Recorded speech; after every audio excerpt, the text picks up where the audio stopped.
Kalupini itu dengan ada 12 ritual dalam setiap tahunnya. Dia ada ritual di tahun padi, musim padi, ada 9 ritual, dan Palawija ada 4 ritualnya. Nah, ini sangat berhubungan dengan pertaniannya, karena Kalupini itu bercocok tanam.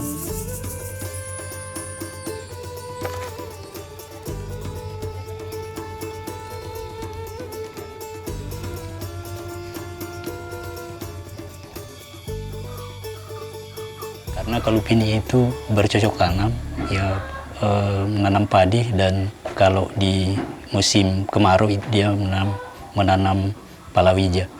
Nah, setiap kali misalnya dia mau ngolah tanah, lahan-lahan pertaniannya mereka ini meritualkan. Misalnya mau ngolah tanah, mau tabur benih, sampai berburu hama, mau panen, itu semua diritualkan. Jadi semua itu terkumpul, semuanya itu jadi 12 ritual di tahun musim tanam padi dengan musim palawija. Ya, seperti itu.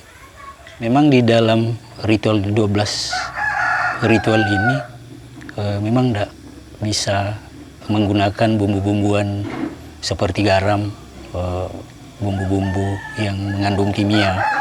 Ini memang tidak boleh. Tapi dibolehkan ketika menggunakan bumbu-bumbuan dari alam.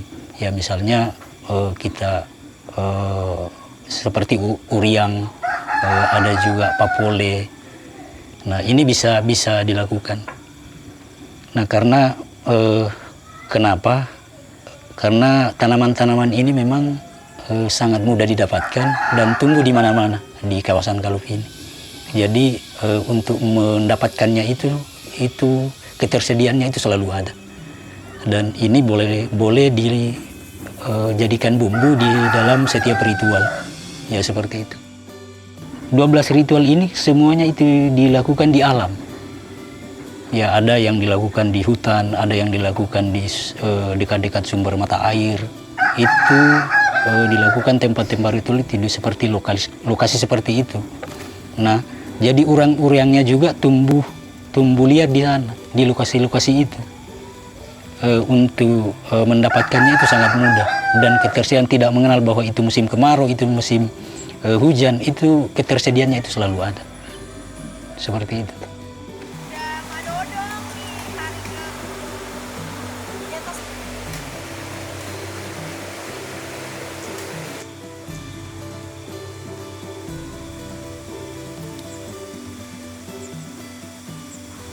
Biasanya dia cocoknya uriang ini seperti masak ikan, ya ikan laut, ikan sungai, air tawar, itu cocok dengan daging ayam atau sayur sukun. Ada itu yang terbuat yang kita bahannya dari sukun atau pepaya. Nah, ini cocok dengan dicampur dengan uriang.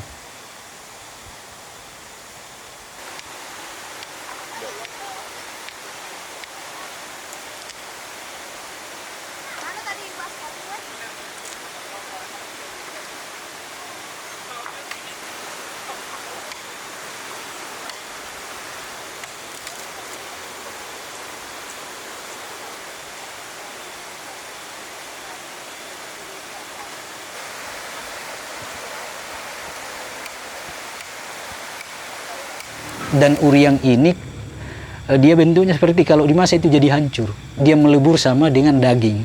Dengan apa yang dimasak itu melebur. Berbeda mungkin dengan daun kedondong, daun-daun cembat itu tadi. Dia ndak hancur, tapi hanya berubah warna.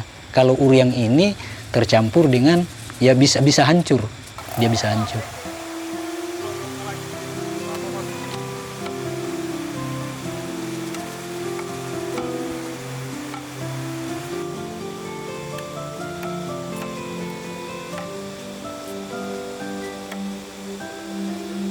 Masyarakat Kalupini itu dalam ritual itu ada 3 poin. Yang pertama itu hubungan antara manusia dengan manusia, hubungan antara manusia dengan Tuhan, dan hubungan manusia dengan alamnya. Nah, ini kan ketika kita hendak memperlakukan alam dengan bijak, ini kan juga imbasnya juga akan ke kita, akan ke masyarakat-masyarakatnya. Begitu kepercayaan. Kita harus perlakukan alam itu dengan baik kalau juga kita mau mendapatkan hasil yang baik juga dari alam. Jadi saya itu tadi bahwa 3 hubungan, menjaga hubungan manusia dengan alam, manusia dengan manusia, dan manusia dengan Tuhan. Saya rasa cuma 3 poin itu.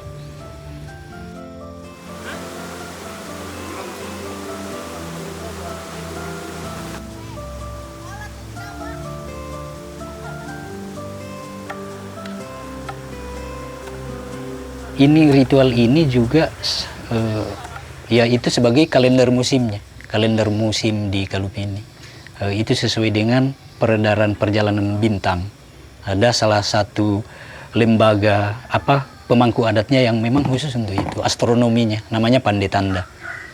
Dia memang melihat posisi-posisi bintang itu, kapan mulai waktunya menanam, kapan waktunya kita mulai ritual pertama, ritual kedua, dan selanjutnya. Ada memang pemangkunya. Dan ini semua itu dilihat dari tanda alamnya.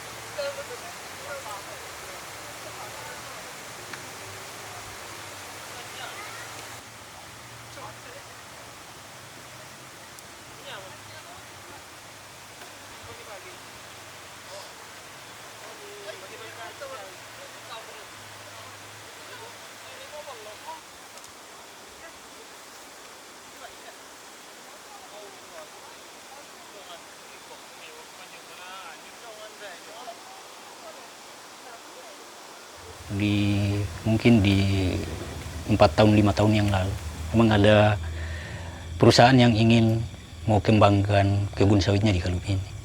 Nah, tapi waktu itu masyarakat dan para pemangku adatnya itu menolak bahwa sawit itu tidak cocok dengan masyarakat Kalupini. Ini mungkin saja kita ada kekhawatiran bahwa ini akan bisa merubah sebuah ekosistem di alam, ataupun bisa saja mungkin peradaban di Kalupini setelah itu penuh dengan sawit itu juga akan berubah. Itu akan bisa saja berubah. Nah, misalnya ini lahan-lahan ini berubah jadi kebun sawit. Nah, semakin itu tadi bahwa kearifan lokal yang selalu beredar itu di peredaran bintang itu, yang kalender musimnya, itu mungkin saja sudah tidak berlaku. Kenapa? Karena kita sudah penuh dengan sawit. Sawit itu tidak kenal kemarau, tidak hujan. Nah, ini juga yang kekhawatiran kita, bisa saja ketika kita menanam sawit seperti itu, kearifan lokal itu tadi bisa saja meninggalkan kita. Dan celakanya, ketika kearifan lokal itu meninggalkan kita tidak merasa kehilangan. Padahal kearifan lokal itu pergi meninggalkan kita. Yang ditinggalkan tidak merasa kehilangan, sudah habis kalau begitu. Dan ini yang kita khawatirkan.